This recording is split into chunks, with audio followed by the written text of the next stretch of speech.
Thank you very much to the people of Scarbados, Scargentina, Scarcelona, Scarborough for being here tonight. It means a lot to me. I love these lectures and talks. It's a chance to meet a lot of interesting people and to ramble about a topic that clearly we're all very passionate about, which is the Viking Age, and to answer questions. So please, if you do have any questions, fire them at me at the end. I'll do my best. I'm going to be talking today about the many ways in which we remember the Viking Age, a perennial topic of history, one of, if not the most popular period of history, second perhaps only to the Roman period. I suppose if there's any modernists in the room, they might disagree. The title is a bit of a pun, because obviously the book is titled Forgotten Vikings. The emphasis there is on all of the more obscure, lesser known, perhaps weirder elements of the Viking Age that evade popular history books. They might be entrenched in academia, but certainly not on Waterstone shelves. So today we're going to be remembering the Vikings in 5 very different ways, 5 topics which I'll go through very soon. One of them is specifically aimed at North Yorkshire, if not wider Yorkshire overall, the best county. I'm definitely not biased. So, Vikings. You say the word Viking, Viking Age, Vikings. Even if you want to be more precise with the Old Norse, you could say Vikinger. It'd be something like this, is the image that comes to mind.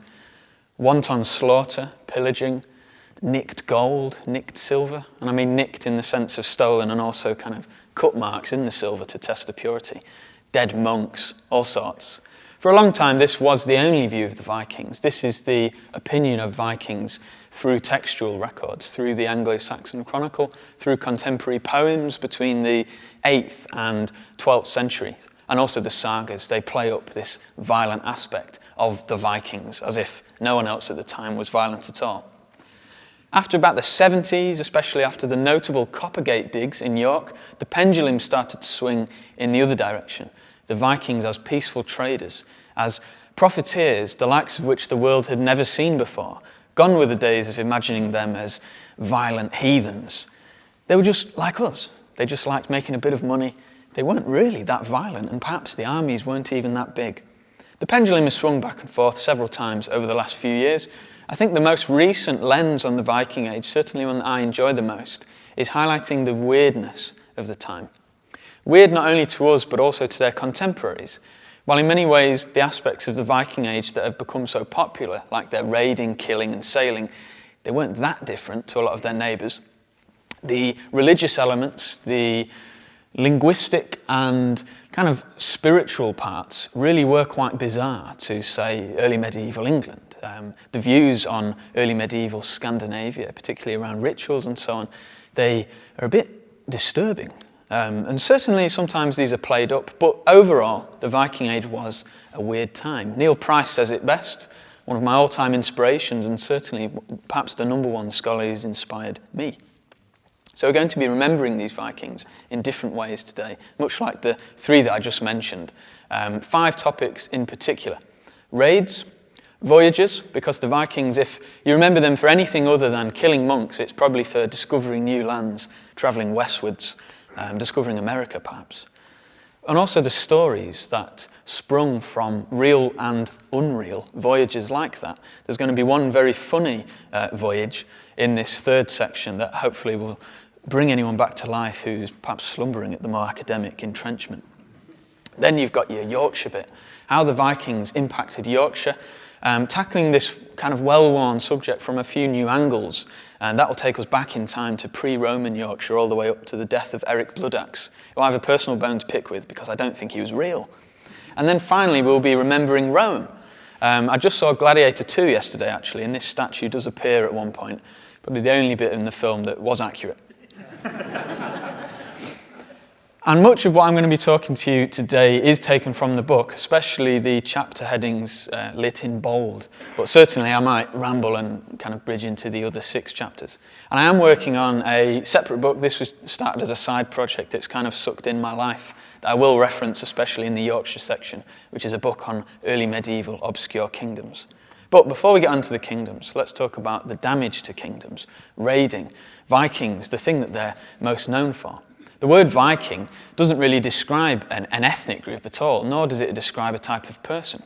It's more of an act. You would go Viking or you'd go on a Viking, which would be classified as a raiding expedition.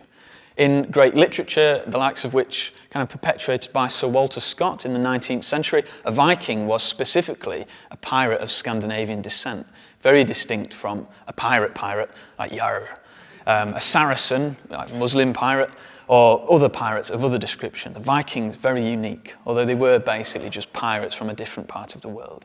And here are the areas that they raided. I'm sure you've seen variations of maps like this all over the internet. I think this is just the first one if you type in Viking raid map. Various different areas of the world, most notably Europe, that they impacted. A lot of this would have been violent raids, but certainly we think the violent element of raiding has been perhaps overplayed in contemporary chronicles.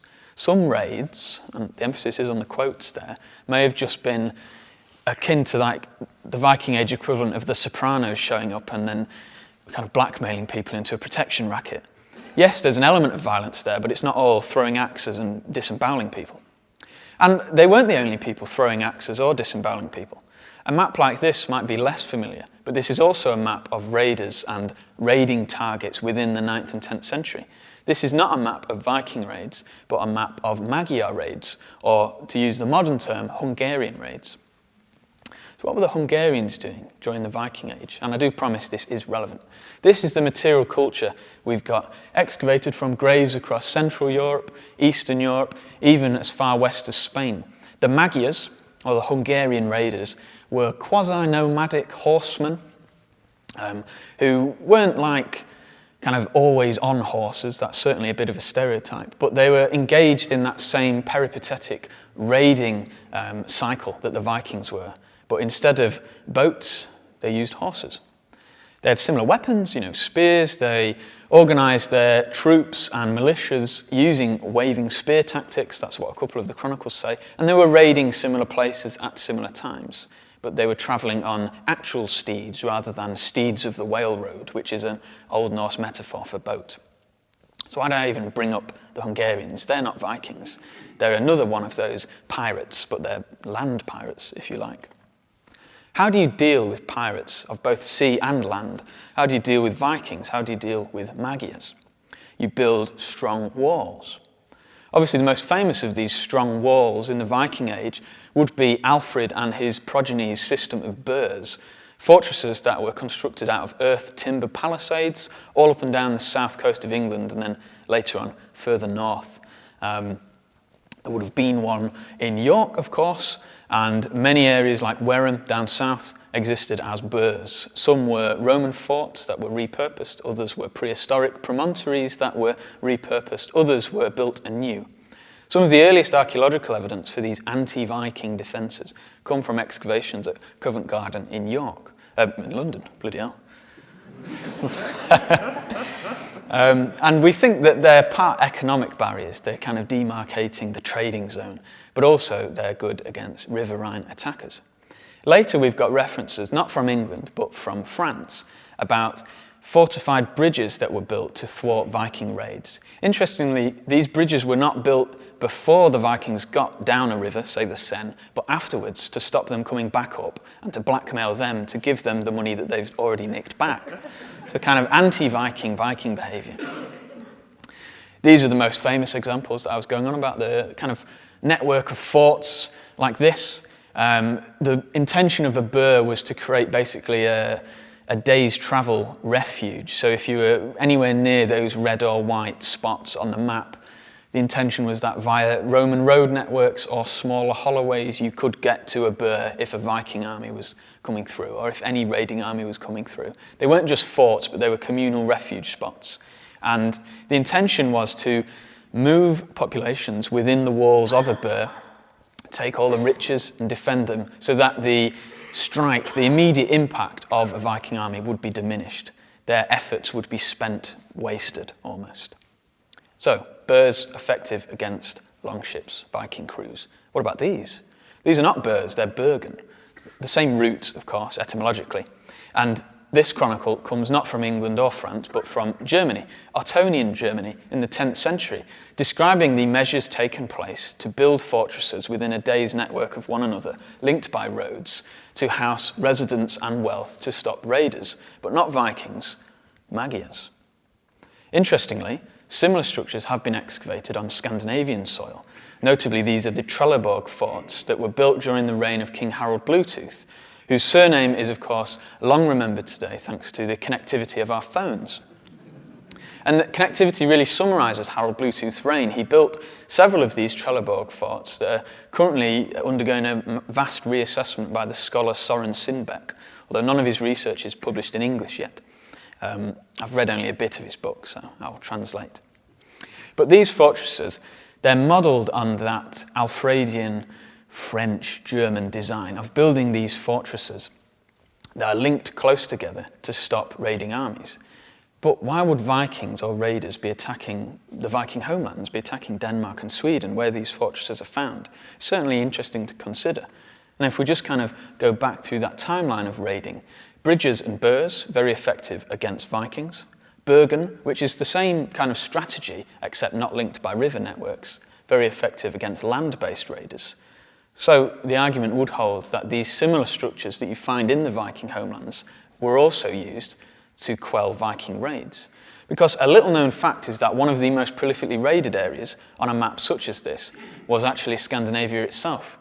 We've got several runestones on the Danish and Swedish coast that refer to a need to keep a Viking watch, to watch the pirate-infested waters for ne'er-do-wells, freebooters, scorns of the sea, Vikings. So they didn't just emanate outwards and kill everyone who wasn't them. Viking was not an ethnicity. It wasn't perhaps even an internally recognised identity. If you wanted money, it was a method to get rich quick. If you had enough money, perhaps you'd go elsewhere. You wouldn't be interested in raiding, you'd be interested in discovering new lands, in travelling far and wide to see it all. Another map that you might have seen variations of is something like this. Lines, red, blue arrows pointing to where people of Scandinavian descent travelled to during the Viking Age. Many of these locations are quite famous. Shetland and the Faroes were inhabited sometime in the mid to late 8th century, possibly beforehand. From there, it was only a short island skip away to the Faroe Islands, then to Iceland, and then to Greenland, so on and so on. The semi-mythical Vineland, mentioned in saga accounts, was believed to be a bit of a myth until the 1960s, when it was discovered that Scandinavians did, in fact, impact, as in build things on, the northernmost tip of Newfoundland, off the coast of Canada. But this was not really a settlement. This isn't akin to the other three locations mentioned there. This was more of a resource-gathering way station to launch, not really raids, but berry-gathering expeditions into America, a far cry from their kin in the rest of Europe. And Vikings also travelled to warmer climates. I was introduced today with a mention of how rotten the weather is today, but certainly this is nothing compared to what you'd get out on the North Sea, clad in a walrus kind of skin suit to protect you against the damp and the cold. And we imagine Vikings living in cold climates. Skyrim, for instance, uses the idea of Vikings and the cold really well. But Vikings, people from Scandinavia, were travelling in warmer, drier, and much more arid locations than we first expect. This is just a small list of places that we wouldn't normally put Vikings. Spain, for instance. They first appear on the scene in Spain in about the year 844, sacking the modern city of Seville, which was a Muslim stronghold at the time. There is reason to believe there was Viking activity in Spain much earlier than this, but the references only refer to the term Magius. They describe several Magius were in the Pyrenees Mountains. But this word Magius is one of another of continental insults used to describe people of Scandinavian descent, pagans. And it might not even be referring to Vikings. It might be, for instance, Basque pagans.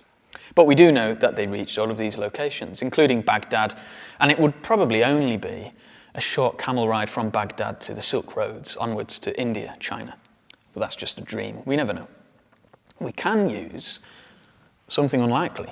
Mice DNA and mice bones and isotopes and all sorts of complicated scientific procedures, please do not ask me about these, to work out other places where the Vikings travelled to in the 9th century specifically. This is a photograph of Madeira. Has anyone been to Madeira? Very nice, well-travelled room, love to see it. Madeira is a beautiful island. It was not inhabited until fairly recently, kind of historically speaking. It's oftentimes bleak yet beautiful volcanic island with jagged peaks, very pebbly beaches. You certainly wouldn't go there for a beach holiday. If you like hiking, however, you've got vistas like this. And it would have been vistas like this, silent, eerie, inhabited by absolutely no one, that in the middle of the 9th century, either one or a couple boats docked at. And from the boats sprang some mice. And we know that these mice hailed from a far northern climate, probably Scandinavia. This same evidence, excavated from Madeira, has also been found at the Azores.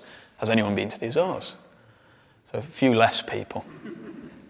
Certainly, if Scandinavians went to the Azores in the middle of the 9th century, then there were no sagas that depicted this event. We know that they did. Excavations around Lake Pexinho, and forgive me if I've mispronounced that, on one of the central islands of the Azores, found sheep poo, pollen kernels and mice bones from far northerly climates, most likely Norway, dated to the middle of the 9th century. So at some point, amidst all of this politicking, the wars with Alfred the Great, fighting with the French kings and the Magyar raids, a bunch of farmers just ended up in the middle of the Atlantic Ocean. What they did there, we have no idea whatsoever. I like to place myself in their shoes and think, what did they think? This beautiful, idyllic paradise in the middle of the deep blue, what stories would have been remembered from journeys like this? Which I'll bring us to the next section. If it's anything that isn't raiding or travelling far that is remembered most about the Viking Age, then it will be their cosmology, their mythology, that has become boiled down into a recognisable format with set hierarchies, places, colours and early medieval Avengers powers for us modern audiences to enjoy. Odin, the god king, with one eye always, god of wisdom. Loki, god of mischief, of course. I've watched Thor. Thor, the god of strength, always blonde and noble and stoic. But these are only kind of sanitised modern variants of these really vociferous and sporadic tales that have been proliferated throughout history for a very long time. Our earliest references to much of this mythology that existed in the Viking Age comes from about 3 centuries after the fact, although there are the odd poems that might date earlier. And also, if you think how massive Scandinavia is and how distant and separate many of its areas are, for instance, the kind of gulping fjords of North Norway, a lot of people would have just had their own versions of belief systems like this. And interestingly, that word belief system really accurately describes the cosmology of the Old Norse world. It was not a religion. It was not a doctrine like Christianity. There was no need to go out and tell people how cool this was and that they should join the club. This was a very individualistic belief system. One person's Odin would have been very different to another's. My version of Odin is obviously better than your guys. That's all I know. And there's other concepts from Old Norse belief and Old Norse cosmology that have become really embedded in popular culture. The 9 realms, for one, which are usually depicted kind of circling a big tree-like structure, which kind of comes from a very literal reading of Snorri Sturluson and writers of his ilk describing these belief systems. He says the worlds circle the world tree. So of course it must look something like this. But it might have been very abstract, very cosmic, and again, different interpretations would have come from different people. And even the original phrase, 9 realms, it comes from this Old Norse Nioheimar, which doesn't even mean 9 worlds. It means something like a couple. 9 in this usage is used to mean a generic number, like we would say several, a few, a bit. Thor takes 9 steps after he's poisoned by the Midgard serpent at the great battle at Ragnarok before he dies, to cast away a curse from a devil. An Old English poetic and medicinal manual records that you must strike yourself with a twig 9 times. There's a significance to the number 9, but it isn't because it's the number 9. It's not 9 Star Wars films. It's 9 as in a few. So this isn't the 9 realms. There are just other realms, and we know them like this. They're all inhabited by different races, different fantasy species that might be familiar if anyone plays MMOs or fantasy games. And again, this is a particular way of viewing the 9 realms of Old Norse mythology, imagining them as very neatly organised places that, of course, always resembled this list. Of course, Niflheim is the realm of death. Don't mention that there's one called Helheim that's the same thing. And of course, the gods only live in Asgard. Don't mention that they also lived in Vanaheim. You know, these contradictions and these confusing elements that are brushed over in popular depictions of the Viking Age, which is all well and good, you know, when you're teaching people. But it does lead to things like this, where there are contradictions. Svartalfheim, allegedly the realm of the Dark Elves, but it's called Nidavellir in other sources, the realm of the dwarves. Are the dwarves and the Dark Elves the same thing? Should we ask them? We can't. And there are other places. Popular culture would have it that when people died in the Viking Age, according to these belief systems, they either went to Valhalla, which is an anglicised version of the Old Norse Valhall, or if they were bad, they'd go to Hel, or Helheim. But there are many other references to more weird and bizarre places, realms of the dead, like Odin's Seker, which is the glistening fields of the dead, or Glesis Velir, the undying plains. There's these kind of weird, individualised realms of the other that don't pertain to any set structure like this. So in short, I'm rambling, but it is all individual. I've got my own belief in the 9 realms. I'm sure you guys do as well. If you think I'm contradicting what you have believed, good, because that's the whole point. There isn't a set way to look at these things, nor with the other 2 sections. Moving away from the gods and legends, I suppose in the territory of the Old Norse equivalent of a demigod here is Saga Heroes and Saga characters. They're not gods, but they travel to these alien landscapes.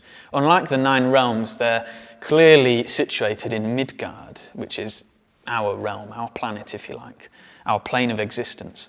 Even the name Midgard, the suffix there from Old Norse garda, it means kind of yard, space, garden, hold, area, farm, my bit. And it's juxtaposed with areas from Jotunheim, which is the land of the frost giants, called Utgard, which is outside. There are a few references to the Sami people in contemporary documents from the Viking Age. And if you don't know who they are not Vikings, they're kind of the far northern inhabitants of the Arctic Circle, reindeer ranchers. Very interesting culture that's quite different to Old Norse. And they're described by a reindeer farmer who visits King Alfred's court as being wastelanders. They live in a wasteland, they inhabit a wasteland, but wasteland means uninhabited. So how can these people inhabit a place where no one inhabits? Really, it's just one perception of elsewhere. This belief that there's only one way to inhabit yourself in a place, in a farm. That's kind of the standard view of the early medieval period, at least it was in the eyes of people around at the time. So anyone who differed from that, be they Sami, or from the perspective of English people, Viking raiders, they were the other, which I suppose gives you a little window into how demonized these people were in sources. The Anglo-Saxon Chronicle, when it mentions dragons flying over Lindisfarne, the bolt from the blue of heathen raiders, devil scorn from the north, they're just people at the end of the day. And they went to several places, or maybe they didn't. A few areas in the sagas, I already mentioned Vineland, might just mean somewhere else. Bretland, number 1. Lots of people have tried to argue that in the saga of the Joms Vikings, in where this appears, it is a reference to either Brittany or Cornwall, because Britons lived there. But its usage doesn't really matter where the characters are going. They just go to Bretland, and then you never hear from them again. It may as well just mean they went somewhere else. They left the plot. Fritmanaland, kind of exact translation means white man's land, which is a bit dodgy, but it's actually an Irish tradition. This belief that far to the west of Ireland was another version of Ireland, a greater island inhabited by Irish people. Again, it's a made-up location. It's a literary motif that was proliferated in random sagas to allude to a wider world beyond the set narrative. Skraelingaland, the land of the Skraelings, who were wretches. This is the term that was given to Native Americans, also to Inuits. So again, vague allusions to places. So can we even trust the sagas when they allude to places that we don't recognize? Did the Vikings go to Mexico? No. But the theory originates from this whole idea that there's this one saga that's a little bit more obscure than the others. It's not one of the big ones like the saga of the people of Laxadal or the Vinland sagas. It's more obscure saga, which name is very difficult to pronounce, so I won't. But the story goes that a chap called Bjorn, champion of the Broadwickers, is so in love with his mate's wife that he realises he cannot live on the same island as his friend. So he sails away We never hear from him again. 30 years later, the perspective of the narrative is on a different character, and they arrive at an alien shore that they believe to be Greater Ireland, this Fritmannaland, because the people they think were speaking Irish. It turns out they're not Irish, and their boat becomes tangled in reeds, which some people have argued is a mention of coral reefs. I don't know how you can work that out. And then when they're brought to this chief of this alien land, surprise, it's Bjorn. He cameos back into the plot, almost like a post-credits scene. And he relates to both the audience and the characters that he's been here for 30 years, and the locals hailed him as their chief. Several people have ran amok with this story, and they've suggested that because Vikings travelled in dragon-headed ships, and because Toltec culture named people after where they were from, that Bjorn stepping off a dragon-headed ship was viewed as the winged serpent, which translated is Quetzalcoatl. No. So Mexico. Did the Vikings go to Mexico? No.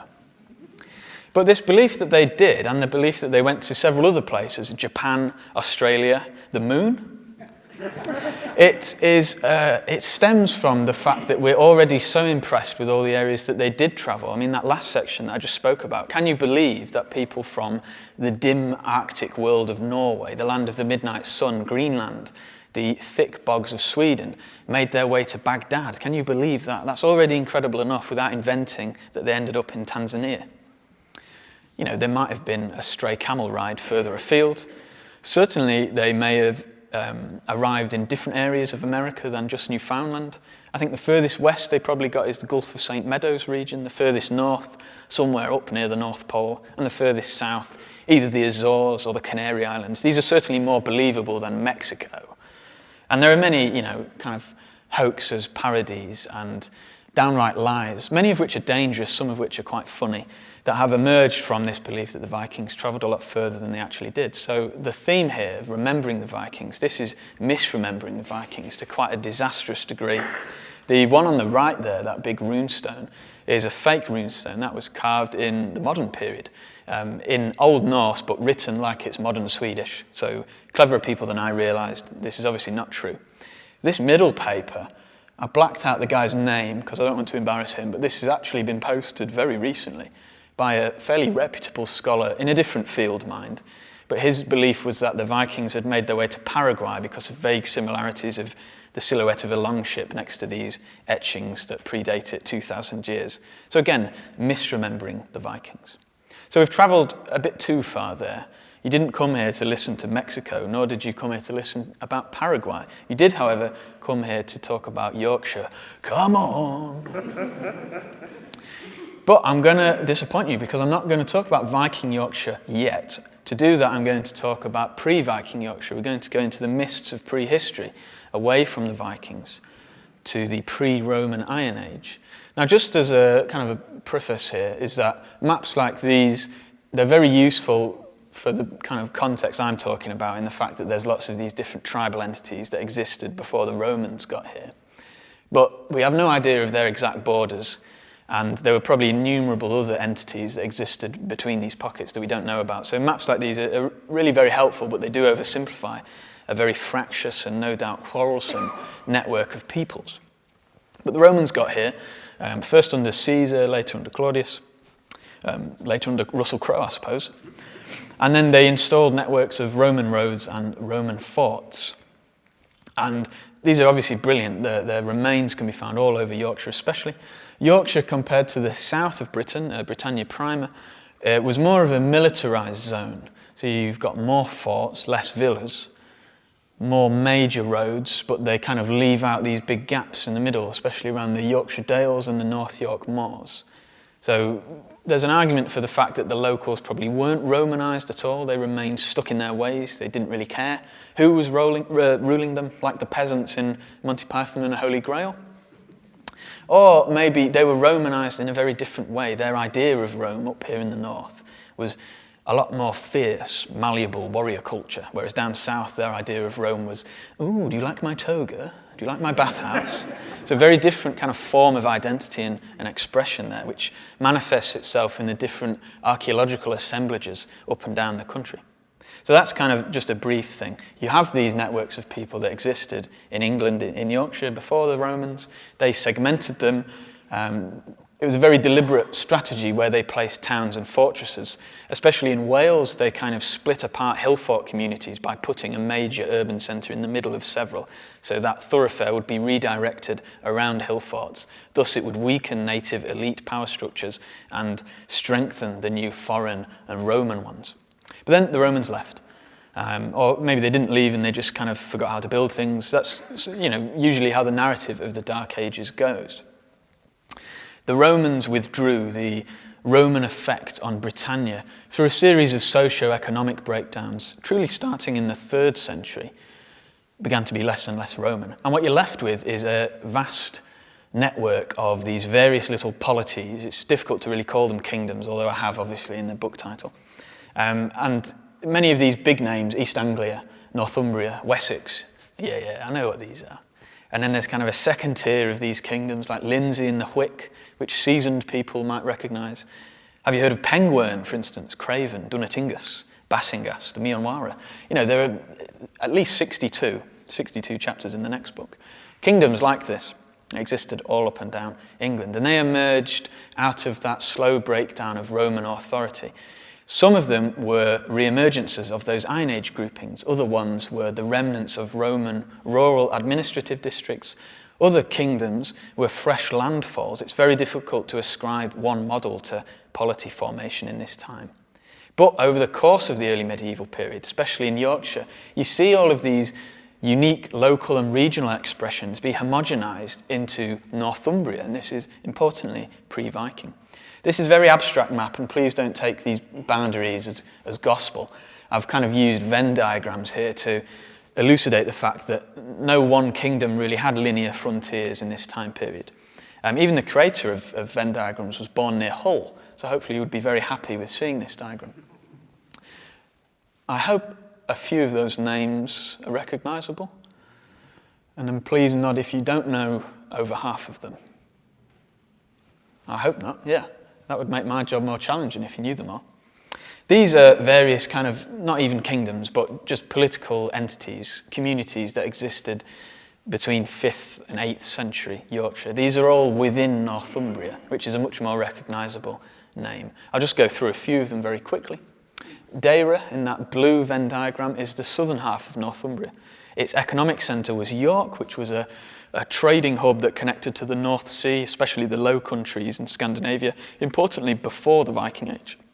Bernicia is the northern half of Northumbria. There wasn't really a clear-cut border here between the two, and a lot of the time Bernicia was the top dog. Deira and Bernicia were one, which became Northumbria.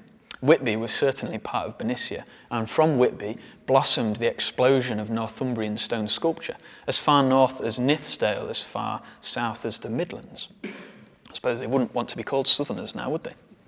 Where I'm from, Doncaster, for my sins, was an area called Hethfelthland, which means something like open, waste, uncultivated land, field. Remembered in today's Hatfield Chase, this was a massive marshy expanse of the River Humber.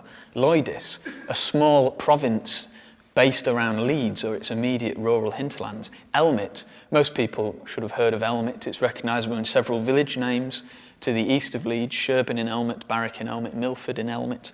Craven, similarly recognised in a few place names around the Yorkshire Dales and has been argued to be a farming territory. And then there's another one to the north of it based around either Whernside or Ingleborough. The point is, it's much easier to call all of this Northumbria, but that does it an injustice because when you get to the Viking Age and you see many of these territories almost re-emerge with different names, it's not so much a case of Danish, Norwegian, Swedish, Frisian invaders coming in and, oh, I'll have that, I'm going to make a new kingdom.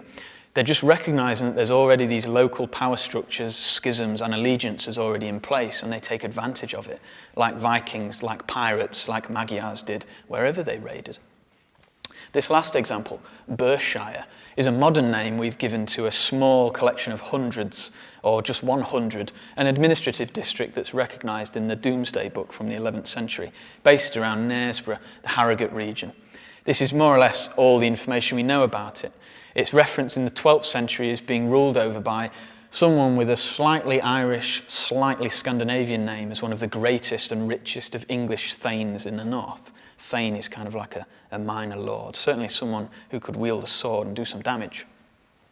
I've emboldened Spofforth I can't remember why. I think it's either to remind me that its resident is the smallest landis in the country and I once struggled to get an egg sandwich there.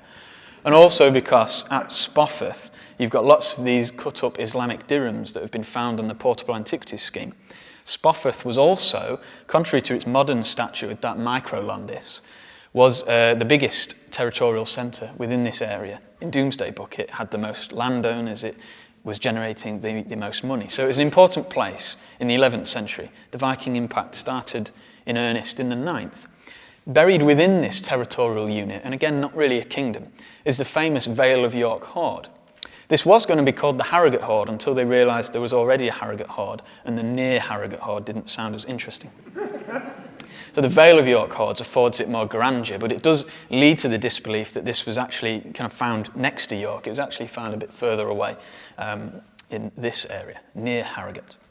Contained within this hoard, you've got some hack silver ingots that were themselves made up of melted down coins from as far west as Carolingian France, as far east as perhaps Abbasid Baghdad. Certainly some would have been from Spain. You've got these hack silver rings, some would have gone on your upper arm, others perhaps worn on the neck. This was wearable money. It told everyone in the room that you were a wealthy person and that you had been involved in trading disputes or raids. And it was all buried in a kind of Carolingian drinking vessel, something really powerful and royal. So this is the spoils of a well-endowed, very busy, very prolific raider who, as with most hoards, buried his spoils as an insurance policy. I've had my days of raiding, son, I'm just going to put down my spoils and build myself a nice farm. And he built his farm somewhere near Harrogate, with his near Harrogate hoard. So this is kind of the end of a career of a raider. And like I mentioned, it's not so much Danish Vikings coming into England and carving out new territories, but distributing their farms in territorial networks that already existed, that looked something like this, that we recognise as this, that became this. So it's all very complicated. There's all these layers. We like to imagine that Northumbria was one unit, but it actually consisted of several vociferous local divisions. And then when it became recognised as the Danelaw, in truth in the 11th century, but in popular culture much earlier, we imagined that it was just, oh yeah, Northumbria, that's Danish now. But really you'd have got all sorts of different languages being spoken, all sorts of different allegiances. The people in Elmet, if it was even recognised as a territory at this time, probably did not care at all who they were paying their taxes to. It's like that bit, again, in Monty Python when King Arthur shows up and tries to tell everyone he's their king. And like, well, I didn't vote for you. And within the Danelaw, within this nebulous northern area of England, we had a kingdom of Jorvik. And again, we don't even know how really effective its kings were, what they were doing most of the time, where the boundaries of the kingdom of Jorvik was, or even if it was recognised as the capital of the Danelaw. I work at the Yorkshire Museum, so I'm scoring a bit of an own goal here, but there's a video that plays that says, York was the capital of the Viking Danelaw. No, it wasn't. To say something is the capital of something implies that it's got this kind of political and economic stature above everything else that was well recognised in trade routes, in laws, blah, blah, blah. But it really wasn't. The Danelaw was not this country that existed within England. It was built atop these guys that have fallen to the wayside of history. Jorvik emerged as a name probably a lot later, but certainly as a kingdom, when the great Viking army captured the city. Almost, we're almost on the anniversary. Around the 1st of November 866, they kicked out the two kings in Northumbria, Osbert and Hala, who both died when they tried to retake the city on the 21st of March 867. This image in the corner there is the famous kind of painting of Ragnar Lothbrok, this semi-legendary Viking figure being lobbed in a pit of snakes by one of those two Northumbrian kings. And allegedly the guy who did it, Hala, was punished for this by having his ribcage torn open and his lungs pulled out to be wings of a blood eagle. This is again another kind of misunderstood poetic metaphor. Earlier I mentioned the steeds of the whale road, meaning boat. Blood eagle, as far as we can understand, means when you are killed and you're face down on a battlefield, so the eagle comes to peck out your back and claw at your remains from the back. It was well understood, at least in the Old English poetic corpus, that eagles were the beasts of battle, but they were specifically ones that ate you from the back. So to be blood-eagled, I think, means to be killed on a battlefield, as opposed to the other king who was killed in York. Anyway, we don't care who died and how. Early medieval York became early medieval Jorvik. And this remained so from 867 through a number of kings, many of which were real, some of which we don't really know, up until Eric Bloodaxe died in 954. Before we get onto him, certainly one of the most famous Vikings, not for the right reasons. There are a few kings that existed and ruled over York between about a 10-year span between 895 and 905. I've thrown 3 of their coins on screen there. And their names are Canute, Sigfrid and Harthacnut. You may recognise their names because they appear in later people's names later on. But these 3 figures are mentioned nowhere in chronicles, there's no poems about them, no one even offers their opinion. If they were asked at the time, maybe they didn't know. Which again goes to display, was the Danelaw really recognised? Was it even important perhaps, beyond merely propaganda? But Canute, he shows an advanced knowledge of Christian theology and how he styles himself in his coins. You've got C-N-U-T, but to spell his name using the coin, you'd have to go C-N-U-T and make the sign of the Christian cross. I actually spelt his name wrong when I did this lecture the other day, and I swapped around U and N, so you can imagine how that went. And he ruled at the same time, or shortly before, his mate Sigfrid. So there may have even been 2 kings within this area of land. There may have even been 3 kings ruling at the same time. In 2011, in Silverdale in Lancashire, they discovered a silver hoard with even more kings, this chap called Harthacnut, again dated to that same 10-year span. So it might be that all these Venn diagrams re-emerged within the Danelaw, and you had these multiple competing kings that were each ruling over bits of the Danelaw, kingdoms within the Danelaw, because really we don't have an inside voice from this period who tells us what's going on. We have outside perspectives, and they're not very nice. Certainly Eric Bloodaxe has coloured all of our perceptions on the idea of a Danelaw and the idea of Danish kings in York. Eric Bloodaxe is a made-up, kind of exaggerated composite of a real figure, several real figures probably. Eric of York was a real person. There was a king called Eric. He ruled York between 948 and 954 on 2 occasions. He was killed near Cumbria. That's more or less all we know. Whether he was militarily effective, whether he was killing all of his brothers, whether he had a big axe, we don't really know that. But in later poems, he becomes Eric Bloodaxe because the idea of Eric Bloodaxe comes from Norway. It's a slightly different character, and he's become so popular as a figure of the Viking Age that he's been misremembered as one of the more enduring motifs. To confuse matters further, oh my God, there can't be another kingdom, surely.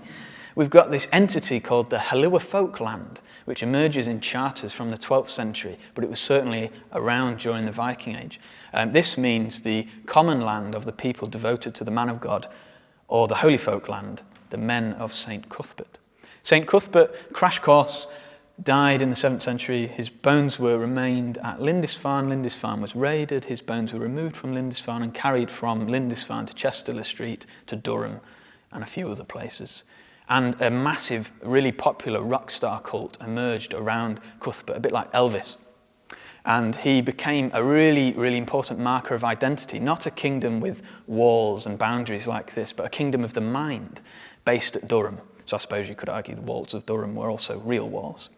And in poems and chronicles, it splits it into 2 teams. Cuthbert's team, Christian, and the Danes, the pagans.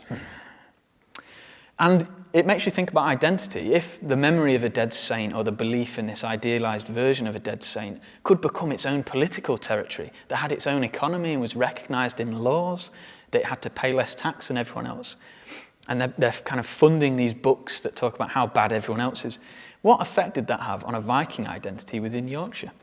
Even if you think what a Viking identity is, it's attached to boats like this. You'll all have visions of what a Viking is in your mind.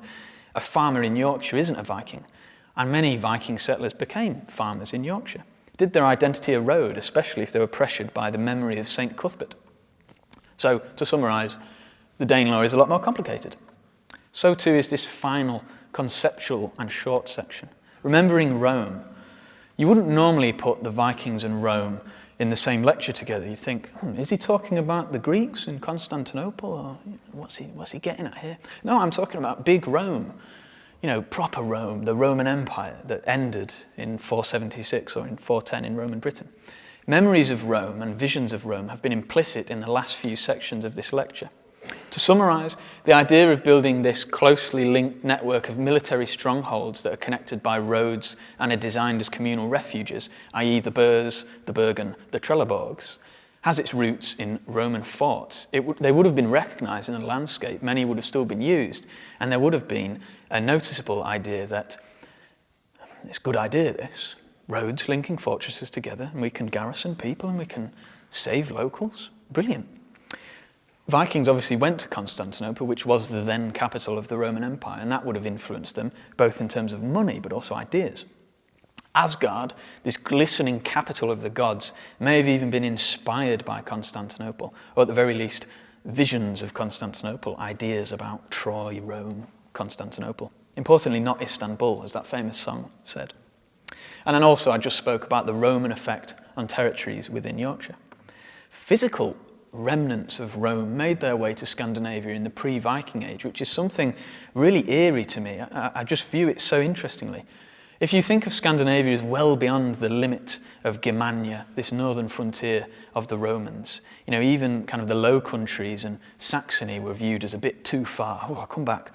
What about Scandinavia? Well out the way, the land of the midnight sun. And yet, Roman material slowly travelled northwards. And magnates, ruling perhaps from the island of Gotland in the Baltic Sea, clung on to these vestiges of power. Did they even understand what they were, this cavalry mask of Alexander the Great from the 1st century? Did the owner of this mask understand what it was or what it meant to locals on Gotland when he mounted it in the middle of his hall in the 7th century? Something already 600 years old and from a completely different time period than he. We don't know. But Roman inspiration can also be seen implicitly. If that was explicit, this is implicit. In helmet typologies, moving from late Roman ridged helmets up to the kind of early medieval northern ridged helmets. If we stop viewing history as kind of the red bit where the Romans exist and then the blue bit, early medieval, you know, no one would have woken up on January 1st, 411 and gone, oh, the Roman period's over, thank God. You know, nor would anyone woke up on the 7th of June, 793 and thought, hey, tomorrow, Viking Age. You know, these helmets, they're following convergent designs. It's kind of common sense to build a helmet like this. But many Roman helmets travelled far and they would have influenced people. Perhaps the most notable example of this was the Battle of Teutoburger Wald, or Teutoburg Forest. I think Michael Fassbender was there, if I'm misremembering another film entirely. Pieces of this massive battle, one of the most famous battles of history, have been absent, just like most historical battle sites. No one could find where it was, just like Brunanburh. And yet recently, around Kalkreise in Germany, a few segments of Lorica segmentata, which is this Roman legionary equipment, was found. It was found to have been boiled in very warm water, which correlates an account from the chap Tacitus when he remarks that the Germanic barbarians were boiling Roman soldiers in acid, basically, and nicking all of their armour. And I ask you, where did that armour go when it flowed northwards over the Germanic frontier into the nebulous Scandinavia? But even, like I've said, Viking, you're picturing something in your head. If I tell you Germanic, you've probably got an idea in your head. Oh yeah, I know what you're talking about. You just type it in on Google, you get kind of, some of it's probably AI slop now, because I typed this in about a year ago. But the vision of Germanic warriors is this opposite to Rome. Really beautiful, chiseled men, most of the time naked, with a certain type of shield, different armor to Rome. You know, this video here, where it says Germanic warriors, and this kind of belief that they had a recognizable military structure, like you're playing a mobile strategy game and you could launch your berserker at a Roman cavalry unit. Even the idea of Germanic is a Roman invention. It's kind of bled into all of the scholarship since people like Tacitus first brought it into the world. The original use of Germanic in a Roman context, because the word is slightly older in a Greek world, kind of means the northern bit. You had the Celts, you had the Scythians, and these are also kind of made-up terms. Germans in the middle, yeah, sure. And with the proliferation of Roman texts in the early medieval period, these terms would have become more and more popular. So when Alfred was fighting the Vikings, he would have viewed himself as a successor of the Romans. This is really obvious in charters. A lot of kings of early medieval England styled themselves as emperors, imperators. They were the new Romans. But I ask you, did the Vikings, in a weird way, also think that they were the successors of the Roman Empire? If they viewed it very differently? Did it just boil down to this? You know, a very simple view of history that has become so pervasive throughout not only the Viking Age, but many historical periods. And really, am I just wasting my time talking about all this kind of quite complicated and in many ways opinionated views on history, when we could just go back to viewing the Vikings as monk bashers who came out like a bolt of the blue and, like dragons, set fire to monasteries and killed women and children, ran off with gold? Yeah, that's the comfy history I know. Should we go back to that? That's the question. Thank you very much for listening.